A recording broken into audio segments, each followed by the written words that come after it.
ನಮಸ್ತೆ, ನಾನಿವತ್ತು capsicum onion paneer gravy ಮಾಡ್ತಾ ಇದ್ದೀನಿ. ಅದಕ್ಕೆ ಬೇಕಾಗಿರುವ ಸಾಮಗ್ರಿಗಳು: ಉದ್ದಗೆ ಕಟ್ ಮಾಡ್ಕೊಂಡಿರುವಂತಹ ಈರುಳ್ಳಿ, ಈ ಥರ ಬೇರೆ ಈರುಳ್ಳಿನ ನೀವು ಕಟ್ ಮಾಡ್ಕೋಬೇಕು. ಒಂದೊಂದೇ ಲೇಯರ್ ತಗೊಂಡು ಮತ್ತು ಸಣ್ಣಗೆ ಕೂಡ ಈರುಳ್ಳಿನ ಕಟ್ ಮಾಡಿ ಇಟ್ಕೋಬೇಕು. ಕ್ಯಾಪ್ಸಿಕಮ್ ದಪ್ಪಗೆ ಕಟ್ ಮಾಡ್ಕೊಳ್ಳಿ. ಪನ್ನೀರ್, ಟೊಮೆಟೊ, ಶುಂಠಿ ಮತ್ತು ಬೆಳ್ಳುಳ್ಳಿ, ಗೋಡಂಬಿ, ಕೊತ್ತಂಬರಿ ಸೊಪ್ಪು, ಪಲಾವ್ ಎಲೆ, ದಾಲ್ಚಿನ್ನಿ, ಏಲಕ್ಕಿ, ಲವಂಗ, ಉಪ್ಪು, ಎಣ್ಣೆ, ಚಿಲ್ಲಿ ಪೌಡರ್, ಅರಿಶಿನ ಪೌಡರ್, ಜೀರಾ ಪೌಡರ್, ಗರಂ ಮಸಾಲ, ಧನಿಯಾ ಪೌಡರ್, ಸ್ವಲ್ಪ ಜೀರಿಗೆ, ಕಸೂರಿ ಮೇಥಿ. ಮೊದಲಿಗೆ ಎಣ್ಣೆ ಹಾಕೊಂಡ್ಬಿಡೋಣ. ಎಣ್ಣೆಗೆ ನಾವು ಸ್ವಲ್ಪ ಜೀರಿಗೆ ಹಾಕೊಂಡ್ಬಿಡೋಣ. ಸ್ವಲ್ಪ ಮಾತ್ರ ಹಾಕೊಳ್ಳಿ. ಜೀರಿಗೆ ಪೌಡರ್ ಕೂಡ ಹಾಕೋತಾ ಇದ್ದೀವಿ. ಪಲಾವ್ ಎಲೆ, ದಾಲ್ಚಿನ್ನಿ, ಏಲಕ್ಕಿ, ಲವಂಗ ಹಾಕೊಂಡ್ಬಿಡಿ. ಬೆಳ್ಳುಳ್ಳಿ, ಶುಂಠಿ, ಈರುಳ್ಳಿ ಹಾಕೊಂಡ್ಬಿಡಿ. ಎಲ್ಲ ಚೆನ್ನಾಗಿ ಫ್ರೈ ಮಾಡ್ಕೊಳ್ತೀವಿ. ನಾವೆಲ್ಲ ಒಟ್ಟಿಗೆ ಫ್ರೈ ಮಾಡ್ಕೊಂಡಾಗ ಟೊಮೆಟೊ ಕೂಡ ಹಾಕೋತಾ ಇದ್ದೀನಿ.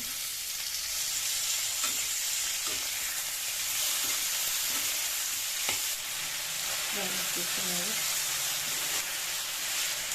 ಹಿಂದಿಕೊಂಡು ಗೋಡಂಬಿ ಕೂಡ ಹಾಕುತ್ತೀನಿ. ಫ್ರೈ ಮಾಡ್ತೀವಿ. ಮೆತ್ತಗೆ ಹೋಗ್ತೀವಿ. ಮೆತ್ತಗೆ ಫ್ರೈ ಮಾಡ್ತೀವಿ. ಇದಕ್ಕೆ ನಾವು ಏನು ಮಾಡ್ತೀವಿ, ಸ್ವಲ್ಪ ನೀರು ಹಾಕೊಂಡಿರ್ತೀವಿ. ಜಾಸ್ತಿ ಹಾಕೋದು ಸ್ವಲ್ಪ ಹಾಕ್ತೀವಿ. ಎಲ್ಲ ಚೆನ್ನಾಗಿ ಕುದಿಬೇಕು. ನೀರು ಕ್ಲೋಸ್ ಮಾಡ್ಕೊಂಬಿಡಿ.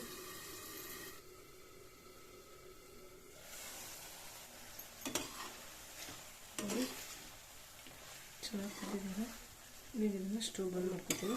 ಆಗಲಿದು ಎಲ್ಲ ತಣ್ಣಗಾಗಲಿದು ನೋಡಿ. ಇದು ಕಂಪ್ಲೀಟಾಗಿ ತಣ್ಣಗಾಗಿದೆ. ಈಗ ಇದನ್ನು ನಾನು ಮಿಕ್ಸಿ ಮಾಡ್ಕೊತೀನಿ. ನಾನು ಸ್ವಲ್ಪ ದೊಡ್ಡದನ್ನೇ ತೊಗೋತೀನಿ, ನೀಟಾಗಿ ಸಣ್ಣದಾಗಲಿ ಅಂತ. ಹಾಕ್ಕೊಂಬಿಡಿ. ನುಣ್ಣಗೆ ರುಬ್ಕೊಂಬಿಡಿ.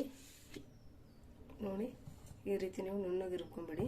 ನಿಮಗೆ ಸ್ವಲ್ಪ ಗಟ್ಟಿ ಅನಿಸಿದ್ರೆ ನೀರು ಹಾಕಿ ಕೂಡ ರುಬ್ಕೋಬಹುದು.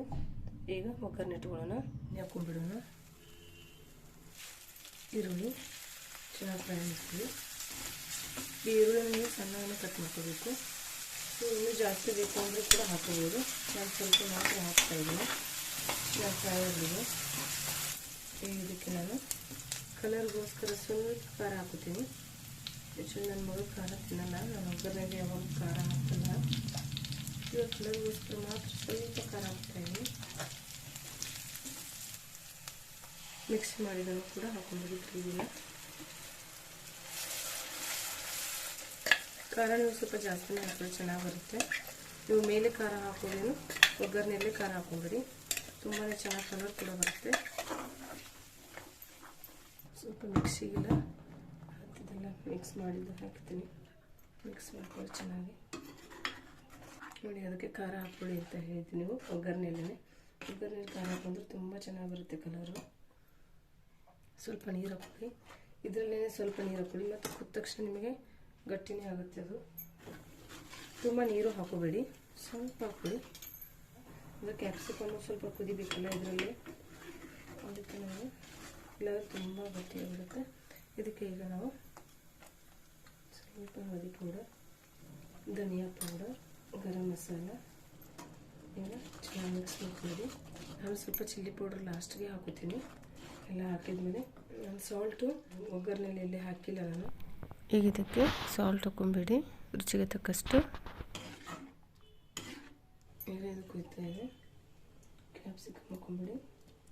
ನಿಮಗೆ ಎಷ್ಟು ಬೇಕು ನೋಡ್ಕೊಂಡು ಹಾಕೊಳ್ಳಿ. ಕ್ಯಾಪ್ಸಿಕಮ್ ಇದ್ರೆ ಚೆನ್ನಾಗಿರುತ್ತೆ. ನಾನು ಸ್ವಲ್ಪ ಈರುಳ್ಳಿ ಕೂಡ ಹಾಕೋತೀನಿ. ಇದು ಆಪ್ಷನಲ್ಲು, ಬಟ್ ಹಾಕೊಳ್ಳಿ, ಚೆನ್ನಾಗಿರುತ್ತೆ. ಪನ್ನೀರನ್ನು ಸ್ವಲ್ಪ ಲಾಸ್ಟಿಗೆ ಹಾಕೋತೀನಿ ನಾನು, ಕಟ್ಟಾಗುತ್ತಲ್ಲ. ಕ್ಯಾಪ್ಸಿಕಮ್ ಮತ್ತು ಈರುಳ್ಳಿ ಮೆತ್ತಗಾಗೋ ಥರ ಒಂದು ಕುದಿಸ್ಕೊಂಬಿಡಿ. ಪನ್ನೀರ್ ಹಾಕ್ತೀನಿ.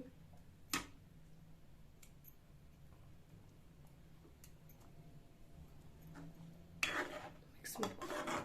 ಪನ್ನೀರ್ ಕಟ್ಟಾಗುತ್ತೆ, ನಿಧಾನಕ್ಕೆ ಮಿಕ್ಸ್ ಮಾಡ್ಕೊಳ್ಳಿ. ಈಗ ಇದಕ್ಕೆ ಕಸೂರಿ ಮೇಥಿನ ಹಾಕೋತೀನಿ. ಮಿಕ್ಸ್ ಮಾಡ್ಕೊಳ್ಳಿ. ಸ್ವಲ್ಪ ತಗೋತೀನಿ ನಾವು ಗ್ರೇವಿನ. ಈಗ ಚಿಲ್ಲಿ ಪೌಡರ್ ಹಾಕೊಂಡ್ಬಿಡೋಣ. ಖಾರ ಇದಕ್ಕೆ ನಾ ಹಾಕಿದ್ದು ಕಾಶ್ಮೀರಿ ಚಿಲ್ಲಿ ಪೌಡರ್.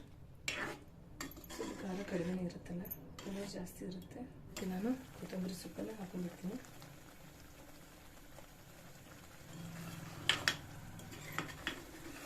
ಕ್ರೀಮ್ ಬೇಕು ಅಂದರೆ ಹಾಕೊಳ್ಳಿ, ಅದು ಆಪ್ಷನಲ್ಲು. ನಾನೇನು ಕ್ರೀಮ್ ಹಾಕ್ತಾ ಇಲ್ಲ. ಇದು ರೆಡಿ ಇದೆ. ಸ್ಟೋವನ್ನು ಹಾಕೋತೀನಿ ನಾನು. ನೋಡಿ, ಈಗ ಕ್ಯಾಪ್ಸಿಕಮ್ ಆನಿಯನ್ ಪನ್ನೀರ್ ಗ್ರೇವಿ ರೆಡಿಯಾಗಿದೆ.